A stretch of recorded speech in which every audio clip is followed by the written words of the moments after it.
पर अक्रूर जी एक विश्वास पात्र हैं। वो गए और जैसे गए अंदर और पहुंचते और जैसे वृंदावन पहुंचते देखा सुन रखा था कि वो एक जगह नहीं बैठता, चारों तरफ घूमता है। जैसे उस ब्रज की सीमा में प्रवेश करते हैं, वृंदावन की सीमा में प्रवेश किया तो रजधूल में छोटे छोटे पदचिन्हों को अंकित देखा तो रथ छोड़ करके नीचे उतर गए। उन्हें लगा यही है नंद नंदन के पदचिन्हों की रजधूल को लिया, अपने मस्तक पर लगाया और ये आंखों से ढूंढते हुए चारों तरफ मोर मुकुट मुरली वाले को देखते जा रहे हैं, कहीं तो दिखेगा, कहीं तो यहीं तो होगा। और देखा तो भगवान कहाँ मिले? विप्रधेनु सुर संत हित, गौशाला में दिखे भगवान। गौशाला में कहाँ दिखे? बोले गैया मैया की सेवा में लगे हुए थे। दोनों भाई गौ माता की सेवा में लगे हुए थे। इन राजनेताओं को किस दिन अकल आएगी कि जितने बड़े बड़े राजा हुए जिन्होंने इस राज्य देश का संचालन किया, सबसे पहले किया था क्या? सबसे पहले धरती में आए तो गौ संरक्षण की बात की। जब तक इस देश का गौधन सुरक्षित नहीं होगा तब तक इस राष्ट्र का कभी भी उद्धार नहीं हो सकता। यदि सीखना है तो भगवान से सीखो कैसे देश को चलाया जाता है। भगवान आए तो पहले संस्कृति का संवर्धन करने वाले संतों के लिए, जो संस्कृति का प्रचार करते हैं, संस्कारों का प्रचार करते हैं, ऐसे संतों के प्रति आदर भाव है, उनकी रक्षा करते हैं भगवान। फिर गौ माता की सेवा में स्वयं लगे हैं। अब गौशाला में गए, अक्रूर जी ने देखा कि ये तो गौ माता की सेवा कर रहे हैं, पर है तो ठीक है वैसे ही जैसा नंद नंदन के विषय में सुना था, बिल्कुल ठीक तिरछी चितवन वैसे ही है।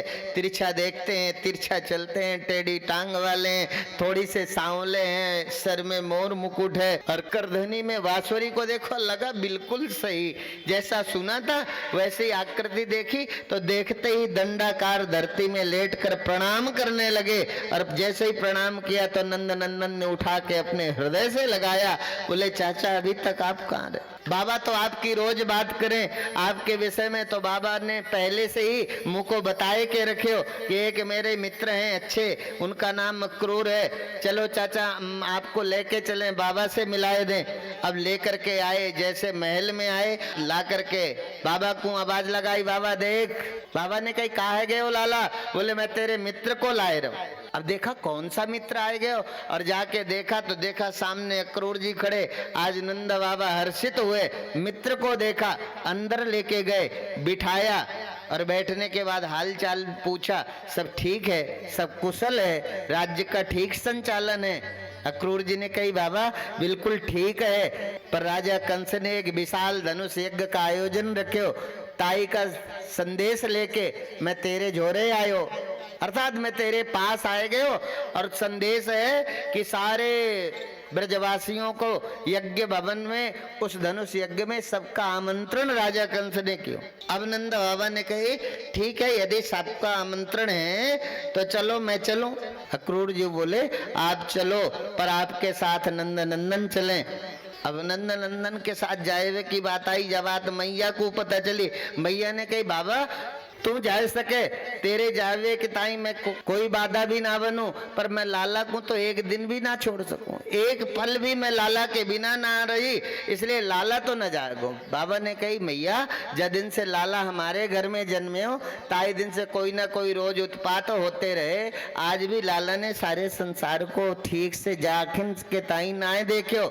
मैया बोली बाबा मैं क्या करूं, मेरा मन तो एक क्षण भी लाला के बिना ना रहे। बाबा ने कही मैया मुँह पे तो विश्वास करे, मैं लेके जाऊंगा, तेरे लाला को लेके आ जाऊंगा। मैया ने कही लाला एक जगह तो रहे नहीं, कभी लाला इधर जावे कभी लाला उधर भग जावे और कोई नई बात है जाएगी तो मैं क्या करूंगी, और मैं लाला के बिना एक क्षण भी जीवित ना रह सकूं।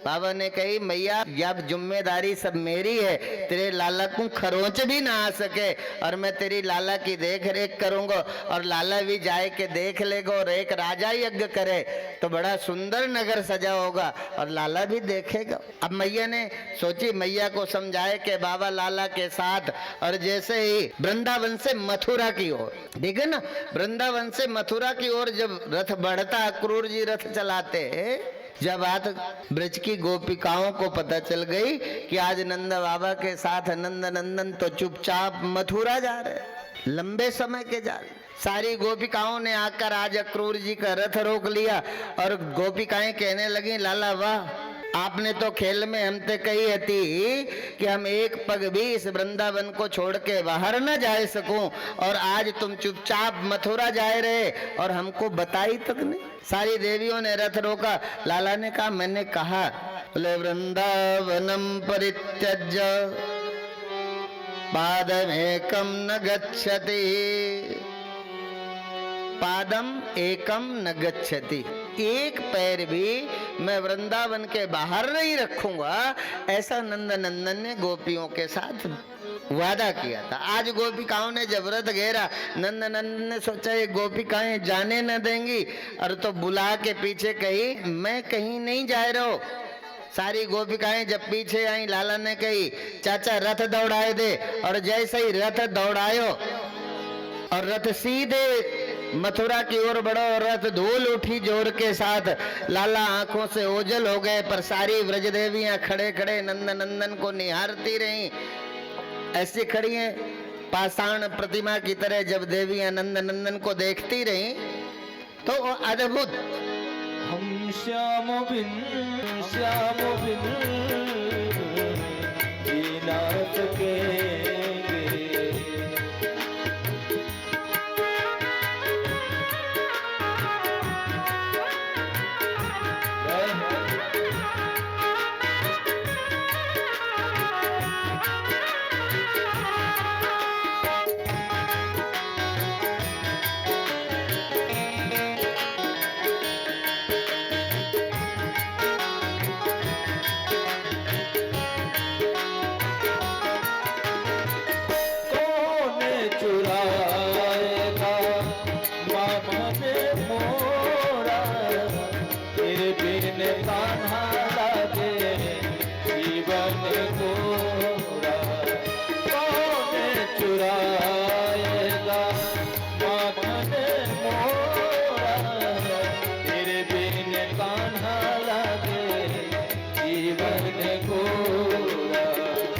जल्दी आजा मेरे प्राणों के प्यारे,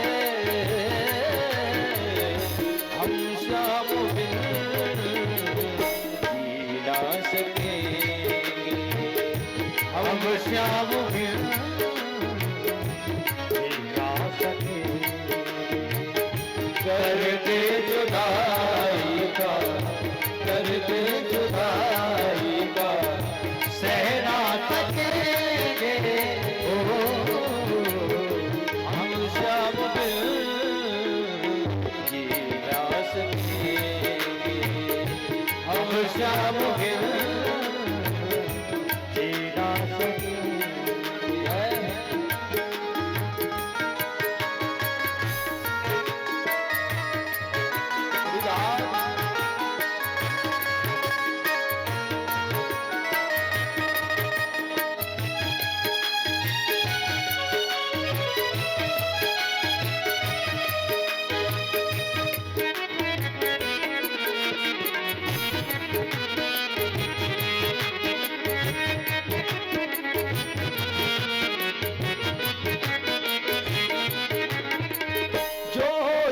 कहोगे कान्हा वही मैं करूंगी, तेरी जुदाई कान्हा अब ना कहूंगी।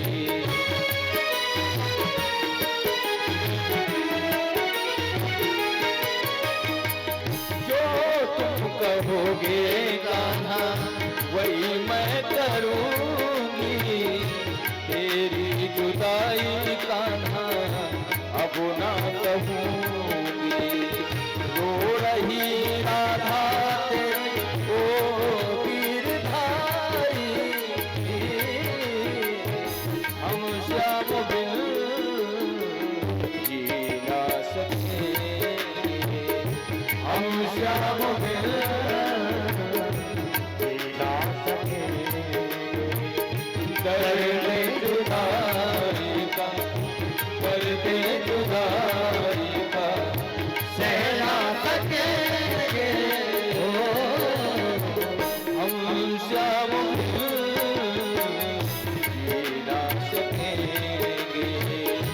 साधु श्याम बिन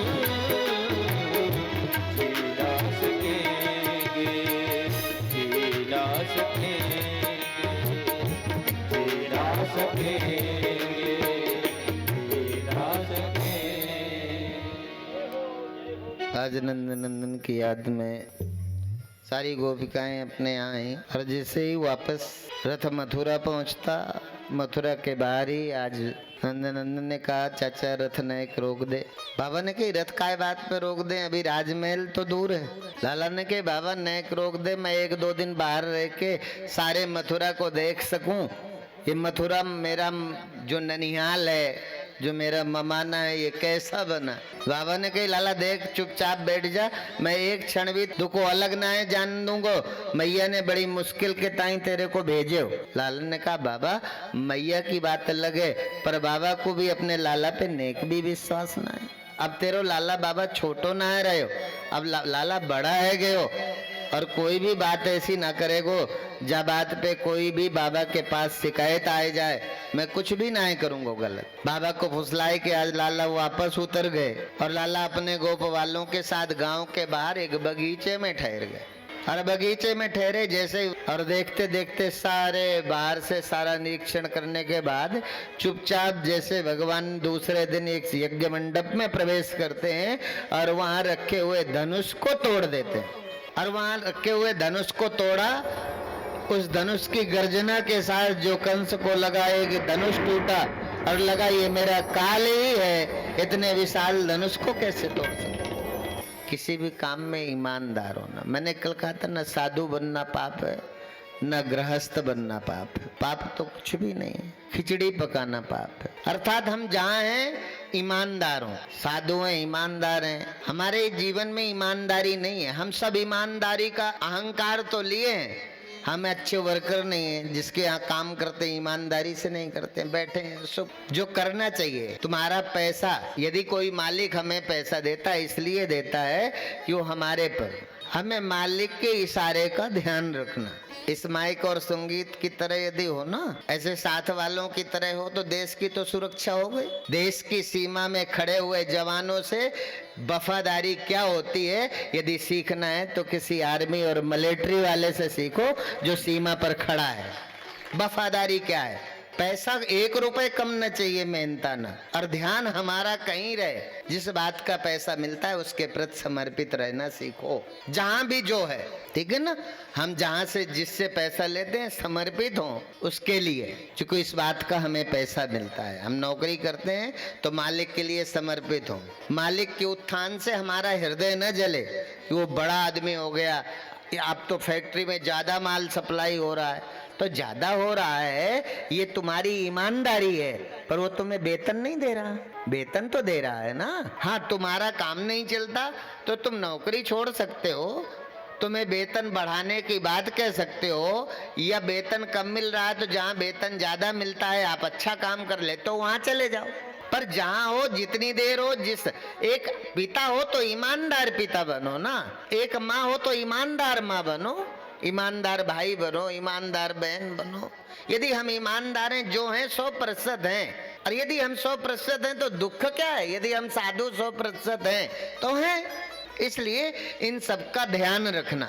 अब जैसे वो धनुष तोड़ करके आए और देखा, गोप वालों से कहा, अब चूंकि मथुरा घूमना था, अंदर जाना था, गोप वालों से कहा चलो सब लोग सारे सखा मिल करके हम मामा के पास चलते हैं, राजमहल में चलते हैं। गोप वाले बोले लाला हम तो न जा सके। बोले काय बात पे न चलोगे, जब आप आए गए हो तो आप हमारे साथ चलो। गोप वालों ने कहा लाला ये तो बड़े सुंदर सा नगर है, हम तो लता पता के बीच रहने वाले व्रजवासी लोग, और ये सुंदर सा नगर तो दुल्हन की तरह सजा है। यहाँ के लोग सुंदर सुंदर वस्त्र पहन के चारों तरफ नगर में घूमते हैं, हमारे पास तो सुंदर वस्त्र भी नहीं है, हम जाए के अपने वृंदावन की नाक ना छोटी करावेंगे। लाला ने कही जा बात है, यदि तुम्हें अच्छे वस्त्र मिले तो चल सको। गोप वालों ने कही यदि अच्छे वस्त्र मिल जाएंगे तो हम तो जा सके। अब अच्छे वस्त्र के लिए देखा कहाँ मिलेंगे अच्छे वस्त्र, देखा सामने से एक धोबी जा रहा था। अब वो धोबी जा रहा था तो धोबी को आवाज लगाई लाला ने कि नेक धोबी हमारी बात सुन ले, अब धोबी ने देखो कौन बुला रहे हो, तो वेशभूषा में गांव के गोपवाल जैसे लगे। अरे उसने कहा ये गांव के गवारे गोपवाल तुको ये जानकारी नहीं है, मैं धोबी हूँ तो राजा कंस के हूँ। लाला ने कहा या मैंने पूछूं कि धोबी तू कंस को है या किसी और को है, तो हमें एक दिन के ताई कपड़ा दे दे, हम सारे लोग वृंदावन से आए हैं, हमारा निमंत्रण था, अब मेरे सखा सब नहाए जा रहे, हम कपड़ा पहन के इस धनुष यज्ञ में शामिल है जाएंगे और जाते समय आपके वस्त्र आपको दे जाएंगे। उसने कहा ये वस्त्र राजा कंस के राज्य दरबार के हैं, ऐसे वस्त्र तो तेरे बाप दादन ने भी ना देखी होगी, ये तो हीरे जवाहरात से ही जड़े हुए इतने महंगे महंगे वस्त्र, और तुमको मैं काय बात पे दे दूं, तू मेरा काल लगे। गोपाल ने सोची धोबी तो उद्दंड है, एक रपाटा दियो और एक रपाटा के साथ धोबी धड़ाम से जमीन पर गिरो और धोबी की मृत्यु है गई। और सारे कपड़ा उठाए के अपने सखाओं के बीच लाला ने आज वितरित कर दिए। गोप वालों ने कपड़ा लिया और कपड़ा पहने, और जैसे ही कपड़ा पहने तो कपड़े तो बड़े बड़े थे, गोप वाल छोटे छोटे थे। अब कपड़ा पहने तो गोप वाल बोले लाला बात बनी ना, तुम्हारे ननिहाल में इतने बड़े बड़े आदमी होंगे, हम तो कल्पना भी ना कर सके इतने बड़े बड़े लोगन को। अब लाला से कही लाला ये कपड़ा तो इतने बड़े बड़े आपके ननिहाल में इतने बड़े बड़े लोग होंगे, कहे तो कपड़े हम एक ही जांगा में सारे लोग गुज्जा में ये ड्रेस में हम तो एकदम जोकर लगे, ये कपड़ा पहन के तो हम न जा सकते। अब लाला ने कही भाई कपड़ा तो मिल गए, अब मैं ये कपड़न का क्या करूं, तो सारे कपड़ा फिर इकट्ठे करे और गए, देखते देखते कि दर्जी के पास पहुंच गए।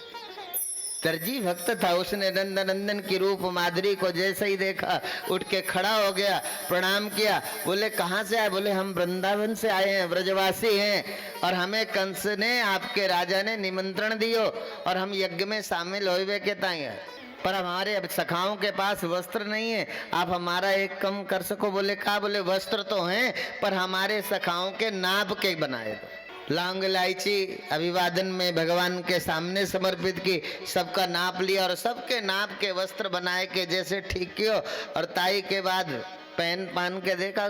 सखा बोले लाला मजा आ गई, ऐसे कपड़े तो हमने जीवन में कभी नहीं पहने, बहुत सुंदर वस्त्र हैं, पर अब हम ब्रजवासी हैं ना, बिना चंदन टीका पोटा लगाए हम फिर कैसे जा सके अंदर। अब थोड़ा सा यदि चंदन मिल जाए तो हम अलग से दिखेंगे कि ब्रजवासी हैं, वृंदावन से आए हैं, दूर से, काऊ को भी बताए हुए की जरूरत ना पड़ेगी, और थोड़ा चंदन मिल जाए लाला तो और मजा आ जाएगा। अब लाला ने सोची अब चंदन कहाँ से, अब चंदन के लिए देखा तो सामने से कुब्जा जा रही थी। कुब्जा माने वो टेढ़ी मेढ़ी से, कुब्जा यहाँ कुबड़ बोलते हैं ना, अर्थात वो 3 जगह से टेढ़ी थी, कुछ कमर झुकी हो, फिर कुछ छाती उठी हो, ऐसा ही। तो ऐसा ही एक विचित्र सी आकृति की एक महिला जा रही थी, पर उसके हृदय में भगवान के प्रति प्रेम था। नंदन ने पीछे से सुंदरी कह के जैसे आवाज लगाई, ऐसी तो आवाज पहली बार कानों में सुनी। कोई सुंदर कहे, ये तो कुब्जा के दिमाग में ही नहीं था, क्योंकि सुंदर बनी भी नहीं थी। देखा मुड़ करके तो भगवान की रूप माधुरी में आकृष्ट होकर के खड़ी हो गई, और लगा मुझे बुला रहे। देख रही थी, भगवान ने दोबारा फिर आवाज लगा ली, हाँ सुंदरी मैं तुमकी ही आवाज दूं। अरे बोले मेरे को आवाज दे रहा है? दौड़ के आ गई और पूछा क्या है? बोले स्वर्ण पात्र में क्या लिए? बोले ये मलियागिरी चंदन है, मैं कंस के लिए रोज गार के चंदन में घर से जाऊं और मेरा गारा हुआ चंदन ही कंस अपने माथे पर लगावे। नंदन ने कही भाई रोज कंस को लगावे, आज ये चंदन हमारे लगा सके तो? प्रसन्न है गई, उसने सबको चंदन लगा दियो, भूल गई कि कंस के लिए चंदन लेके सबको लगाए के। और जैसे नंदन ने देखा उसके प्रेम में विवल हुए, और भगवान ने धीरे से अपने पैर से उसके पैर के अंगूठे को दबाया, ठोड़ी में हाथ लगाया और एक झटका दिया, 3 जगह से टेढ़ी मेढ़ी कुबरी वैसी है गई जैसा भगवान ने कहा, वो सुंदरता को प्राप्त है। इधर अब सब व्यवस्था हो गई।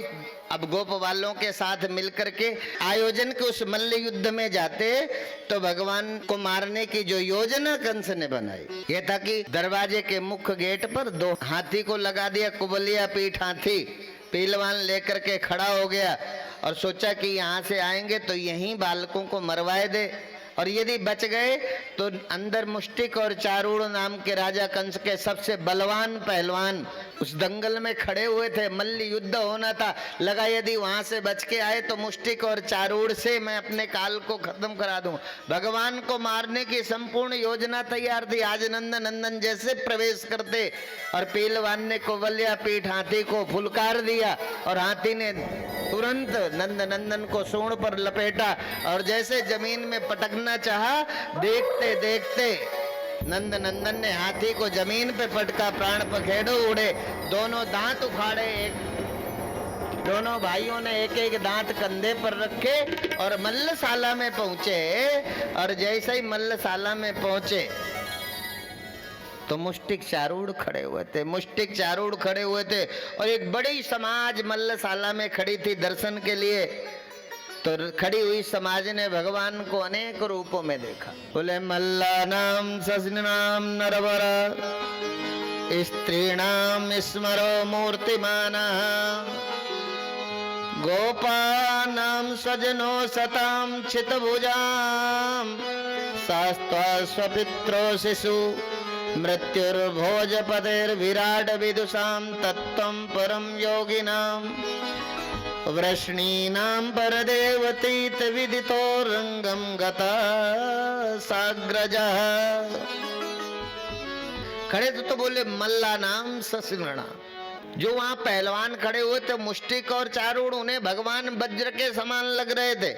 नरवरा सामान्य पुरुषों को भगवान सामान्य नहीं श्रेष्ठ पुरुष के रूप में लग रहे थे।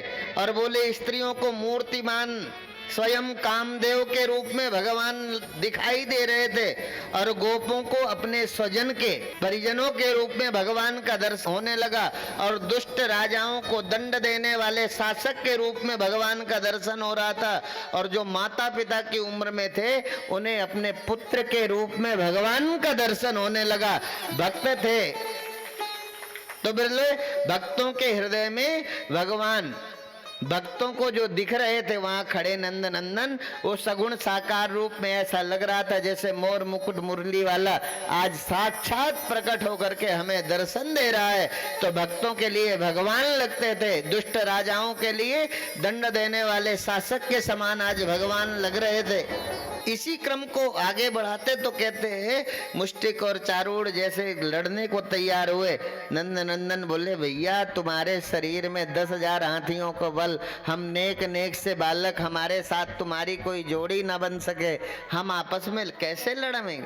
मुष्टिक चारूढ़ बोले बातें मत बनाओ, जिस खेल में जिसको बलिया पीठ हाथी को तुमने जमीन में पटक के मार दिया वो कोई नेक से बालक ना है सके, तुम्हारे पास बहुत बल है। अरे बोले भैया तुम्हारे शरीर में 10,000 हाथियों का बल है, मैं अकेला नेक्स्ट तो बालक ब्रजवासी, मैं तुमसे कैसे लड़ सकूं।